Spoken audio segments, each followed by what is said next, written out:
Welcome back to my channel Asian Fempreneur.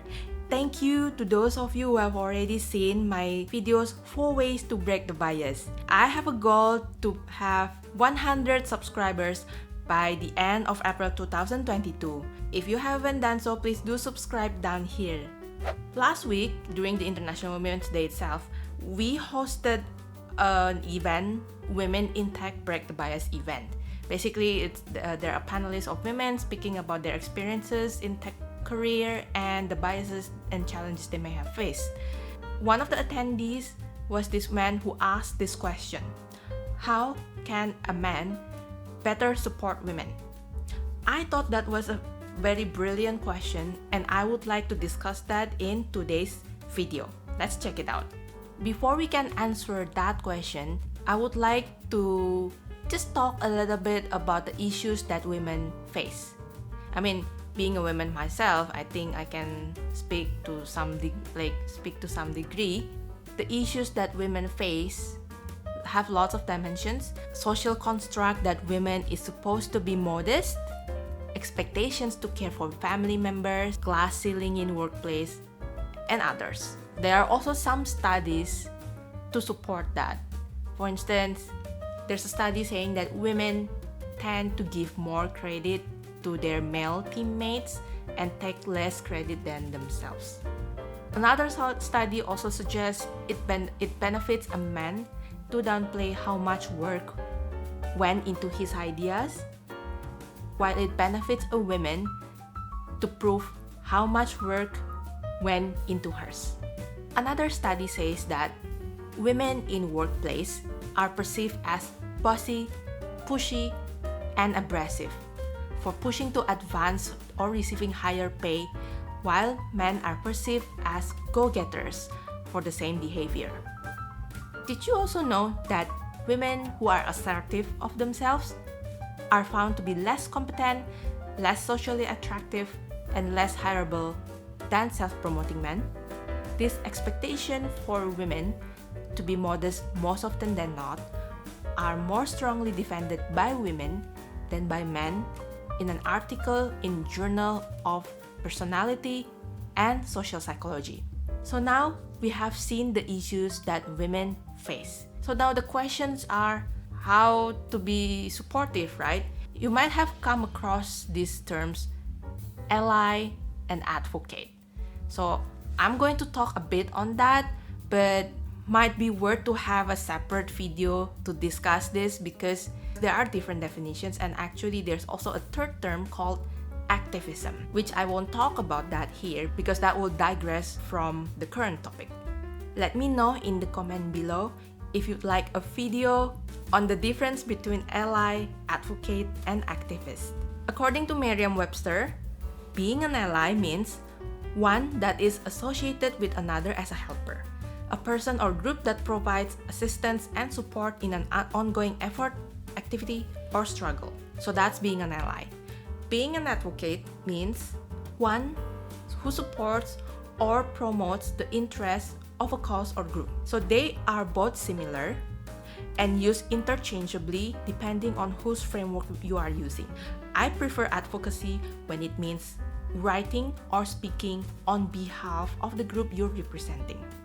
I would like to tell you the story of Dr. Denis Mukwege, who is a Nobel Prize laureate from the Democratic Republic of Congo, who has been devoting his adult life to treating the women victims of abuse by Congolese rebels and ending the use of sexual violence as a weapon of armed conflicts.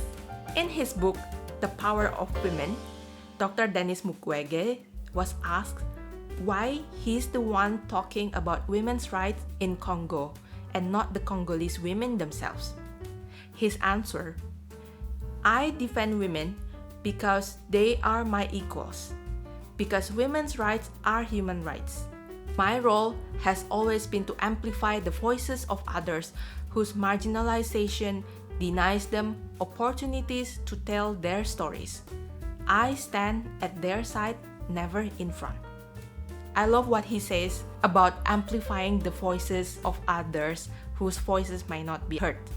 For the purpose of this video, I would use the term ally and advocate loosely, so we can use it interchangeably. Now that we have seen the issues and some of the studies, as well as what being an advocate means, how can we be a better advocate or ally? I'm going to share with you 4 ways on how we can do that. Way number 1, really listen to what the women are saying. I noticed one similarities that my male allies tend to possess. That is empathetic listening. They take interest on what other people are saying, in this case women. They also ask them to explain further if they don't understand the background or context. This is something that you can do also. Listen to what the issues are, prompt them questions, ask them to explain if you don't understand where they are coming from. Way number 2, educate yourself on women issue. Stay curious. Pay attention to the issues women around you are facing. You can read, you can attend events, you can network with women. Most often than not, they will be under the label of the diversity, inclusion, and equality. Also, you can follow channels like Asian Fempreneur that discuss about women issue as well as how to support women. Way number 3, give credit to the women who do the job in front of the people that matter. We women tend to downplay our accomplishments out of modesty, which means we are uncomfortable to speak out about our achievements even though they are facts. There is a study that proved this. As a man, what you can do is to help voice the women's achievements she is not saying. A personal example would be just last week when we were in a gathering of fellow entrepreneurs and students of entrepreneurs as well.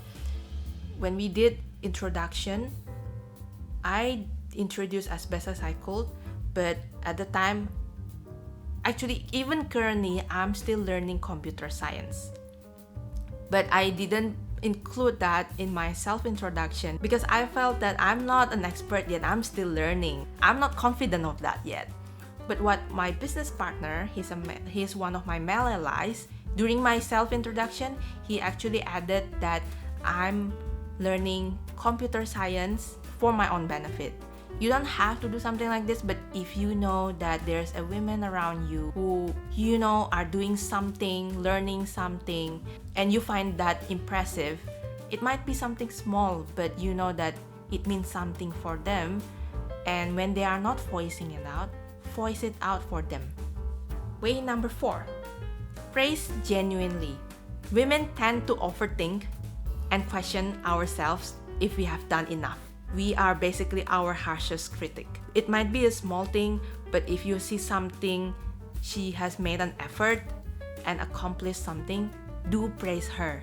Women are motivated by the fact that someone take notice of their effort and acknowledge her effort publicly. But don't overpraise because we can detect if you are sincere or fake with your praise. So remember, it's not about you, it's about her. You are the supporter and let her shine. This is pretty much applicable to everyone, especially when addressing underrepresented group. That's the end of today's video.